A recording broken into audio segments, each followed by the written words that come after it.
I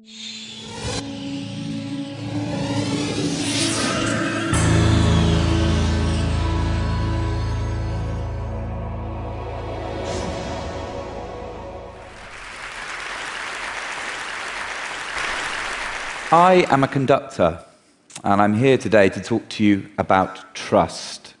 My job depends upon it. There has to be, between me and the orchestra, an unshakable bond of trust, born out of mutual respect, through which we can spin a musical narrative that we all believe in. Now, in the old days, conducting, music making was less about trust and more, frankly, about coercion. Up to and around about the Second World War, conductors were invariably dictators, these tyrannical figures who would rehearse not just the orchestra as a whole, but individuals within it, within an inch of their lives. Well, I'm happy to say now that the world's moved on, music's moved on with it. We now have a more democratic view and way of making music, a two-way street. I, as the conductor, have to come to the rehearsal with a cast-iron sense of the outer architecture of that music, within which there is then immense personal freedom for the members of the orchestra to shine. For myself, of course, I have to completely trust my body language. That's all I have at the point of sale. It's silent gesture. I can hardly bark out instructions while we're playing.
Ladies and gentlemen, the Scottish Ensemble.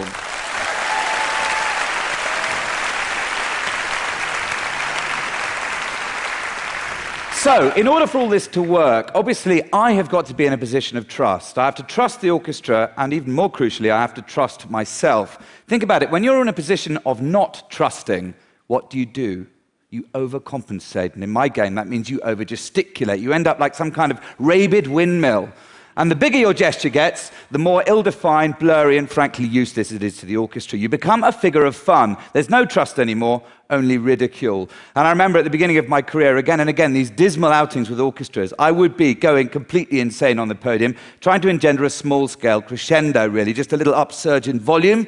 Bugger me, they wouldn't give it to me. I spent a lot of time in those early years weeping silently in dressing rooms, and how futile seemed the words of advice to me from the great British veteran conductor Sir Colin Davis, who said, "Conducting, Charles, is like holding a small bird in your hand. If you hold it too tightly, you crush it. If you hold it too loosely, it flies away." I have to say, in those days, I couldn't really even find the bird. Now, a fundamental and really viscerally important experience for me in terms of music has been my adventures in South Africa, the most dizzyingly musical country on the planet, in my view. But a country which, through its musical culture, has taught me one fundamental lesson, that through music making can come deep levels of fundamental, life-giving trust. Back in 2000, I had the opportunity to go to South Africa to form a new opera company. So I went out there and I auditioned, mainly in rural township locations, right around the country, had about 2,000 singers, and pulled together a company of 40 of the most jaw-droppingly amazing young performers, the majority of whom were black, but there were a handful of white performers. Now, it emerged early on in the first rehearsal period that one of those white performers had, in his previous incarnation, been a member of the South African police force. And in the last years of the old regime, he would routinely be detailed to go into the township to aggress the community. And you can imagine what this knowledge did to the temperature in the room, the general atmosphere. Let's be under no illusions. In South Africa, the relationship most devoid of trust is that between a white policeman and the black community. So how do we recover from that, ladies and gentlemen? Simply through singing. We sang, we sang, we sang. And amazingly, new trust grew, and indeed, friendship blossomed. And that showed me such a fundamental truth that music making and other forms of creativity can so often go to places where mere words cannot. So we got some shows off the ground. We started touring them internationally. One of them was Carmen. We then thought we'd make a movie of Carmen, which we recorded and shot entirely on location in a township outside Cape Town called Khayelitsha. The piece was sung entirely in Xhosa, which is a beautifully musical language if you don't know it. It's called U Carmen of Khayelitsha, literally Carmen of Khayelitsha. I want to play you a tiny clip of it now, for no other reason than to give you proof positive that there is nothing tiny about South African music making.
Something which I find utterly enchanting about South African music making is that it's so free, you know. South Africans just make music really freely. And I think in no small way that's due to one fundamental fact. They're not bound to a system of notation. They don't read music. They trust their ears. You can teach a bunch of South Africans a tune in about 5 seconds flat, and then, as if by magic, they will spontaneously improvise a load of harmony around that tune, because they can. Now, those of us that live in the West, if I can use that term, I think have a much more hidebound attitude or sense of music, that somehow it's all about skill and systems, therefore it's the exclusive preserve of an elite, talented body. And yet, ladies and gentlemen, every single one of us on this planet probably engages with music on a daily basis. And if I can broaden this out for a second, I'm willing to bet that every single one of you sitting in this room would be happy to speak with acuity, with total confidence about movies, probably about literature. But how many of you would be able to make a confident assertion about a piece of classical music? Why is this? And what I want to say to you now is I'm just urging you to kind of get over this supreme lack of self-confidence, to take the plunge, to believe that you can trust your ears, you can hear some of the fundamental muscle tissue, fiber, DNA, what makes a great piece of music great. And I've got a little experiment that I want to try with you. Did you know that TED is a tune? Very simple tune based on 3 notes, T, E, D. Now, hang on a minute. I know you're going to say to me, T doesn't exist in music. Well, ladies and gentlemen, there's a time-honored system which composers have been using for hundreds of years, which proves actually that it does. If I sing you a musical scale, A, B, C, D, E, F, G, and I just carry on with the next set of letters in the alphabet, same scale, H, I, J, K, L, M, N, O, P, Q, R, S, T, there you go, T, see, it's the same as F in music. So T is F, so T, E, D is the same as F, E, D. Now, that piece of music that we played at the start of this session had enshrined at its heart the theme, which is TED. Have a listen.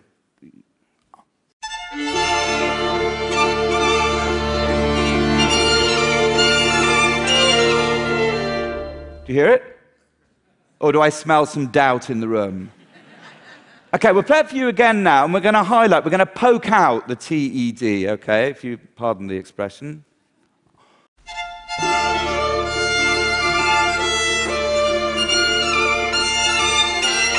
Oh, my goodness me, there it was, loud and clear, surely. I think we should make this even more explicit, ladies and gentlemen. It's nearly time for tea. What do you reckon? You need to sing for your tea, I think. I think we need to sing for our tea. We're going to sing those three wonderful notes, T, E, D. Would you have a go for me? T. Yeah, you sound a bit more like cows, really, than human beings. Should we try that one again? And look, if you're adventurous, you go up the octave. T, E, D. T. Once more, with vim. There I am like a bloody windmill again, you see. Now, we're going to put that in the context of the music. Okay, the music will start, and then at a signal from me, you will sing that.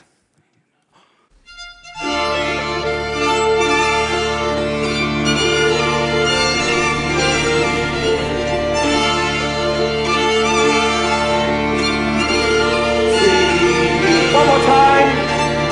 With feeling, ladies and gentlemen. You won't get your tea otherwise. Well done, ladies and gentlemen. I think it wasn't a bad debut for the TED choir. Not a bad debut at all. Now, there's a project that I'm initiating at the moment that I'm very excited about and I wanted to share with you because it is all about changing perceptions and indeed building a new level of trust. The youngest of my children was born with cerebral palsy, which, as you can imagine, if you don't have an experience of it yourself, is quite a big thing to take on board. But the great gift that my gorgeous daughter has given me, aside from her very existence, is that it's opened my eyes to a whole strata of the community that was hitherto hidden, the community of disabled people. And I found myself looking at the Paralympics and thinking how incredible, how technology has been harnessed to prove beyond doubt that disability is no barrier to the highest levels of sporting achievement.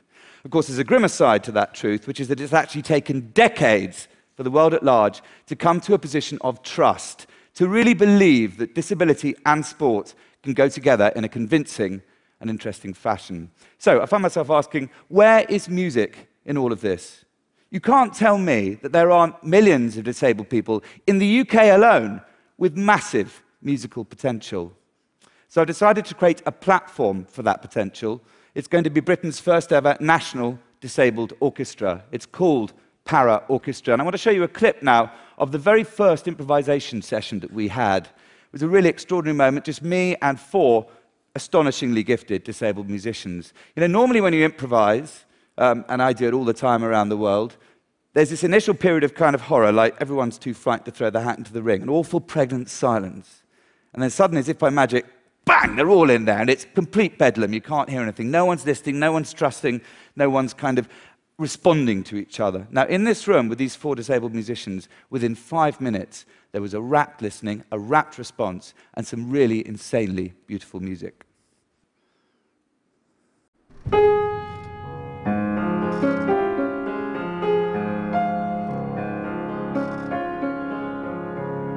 My name's Nicholas McCarthy, I'm 22 and I'm a left-handed pianist, and I was born without my left hand. Right hand. Can I do that one again?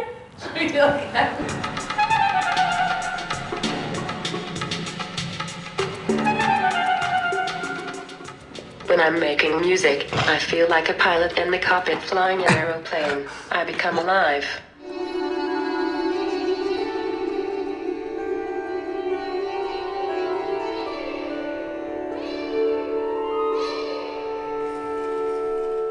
I would rather be able to play an instrument again than walk. There's so much joy and things I could get from playing an instrument and performing. Yeah, it's removed some of the paralysis.